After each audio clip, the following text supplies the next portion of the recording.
Hi, I'm Steve Shoney. I'm the city manager for the City of Upper Arlington. We've got some very exciting news that we want to share with the community.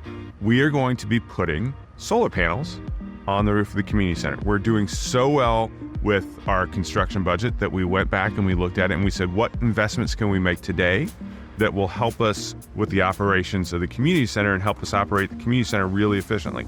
So we're going to have the roof of the community center mostly covered with solar panels. Those solar panels will generate enough electricity to help power the community center and offset some of our carbon outputs. That'll save us money as we operate the community center. And just as importantly, it'll help us environmentally. Putting solar panels on the community center will save enough power that it would be like we took our entire diesel fleet, all of our fire trucks, all of our dump trucks, all of our EMS equipment, and taking that off the road. That's how much carbon we're going to save from putting into the air. So we're very excited about this project.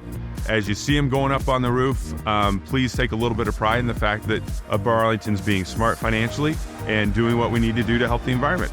The solar panels will be going up starting this spring, hopefully finishing by the end of summer. If you want to find out more about this or anything else with the community center, you can go to uacommunitycenter.com. You can follow us on social media, or you can just enter UA Community Center into Google and it'll take you right where you need to go. Thank you.